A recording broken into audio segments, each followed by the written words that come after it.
Right, we're done. We're done. Nope, I don't really care anymore. That's it. Game over. Game over. Fuck it. Fuck off! Right, we're done.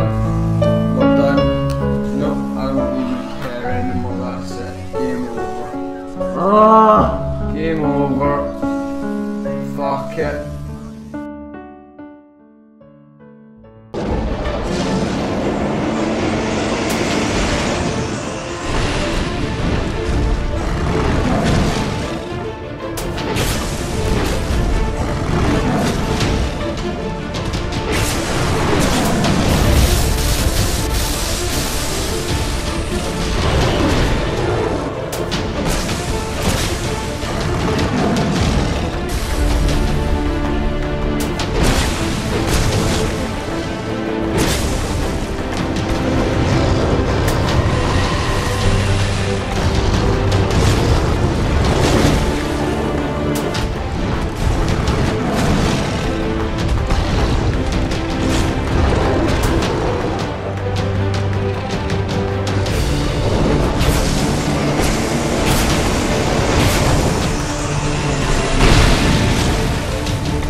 So there you go, guys.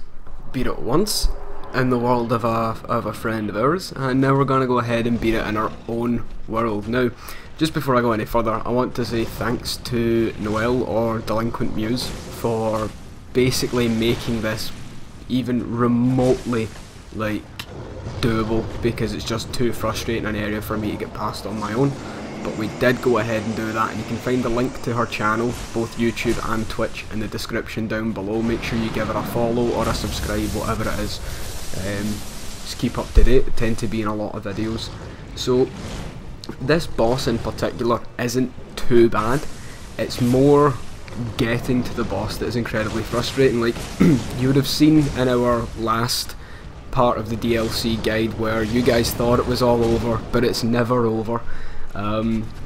Where we pretty much gave up, and like the little flashback at the start of the video also shows that we pretty much gave up on this area. And one day I just decided, you know what, I'm going to beat this boss. Not because I want to, but to prove that I can do it, not to you guys, but for my own sake, to prove that an area in Dark Souls will not beat me to the point where I will not go back and beat it at least once. This is an area I will probably never revisit. I don't think I'll ever come back here. Like, I'll come here in NG, and that's purely to get the Ring of the Living. After that, I do not care, because what you get from the boss is 2 boss souls. One gives you a shield, which regens your health.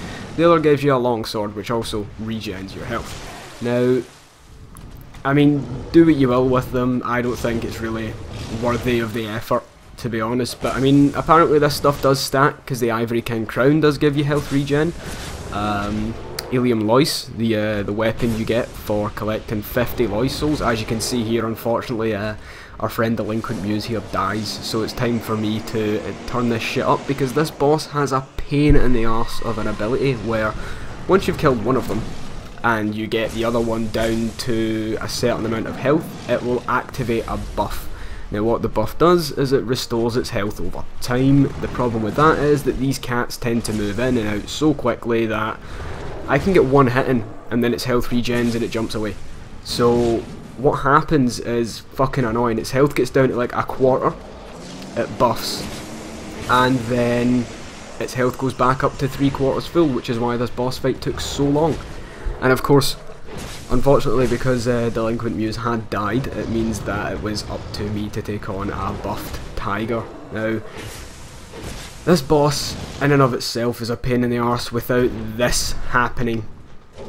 Yeah, it gets this little aura, and as you'll see, its health will start to regen almost as quickly as I can damage it. Like, it's annoying. I can't get enough hits in. It hits you while it regens health. Like, its health regen is passive. It's not as if it has to do anything to do it. You just have to kill the other one and it gets it. So I need to find a moment to heal while this boss is coming in and kicking the shit out of me, basically. But yeah, the health regen goes on for ages. If I hadn't hit it a few times, it could have possibly went up to near enough max HP. But yeah, this is really just to prove that we can do it. So for you guys who thought the game had beaten us, it never beats us, guys. It never beats us, come on. But yeah, I'm going to leave you guys with the rest of the boss fight. I'm going to put some epic music on at the end again, and we'll see you guys in the next video. See ya.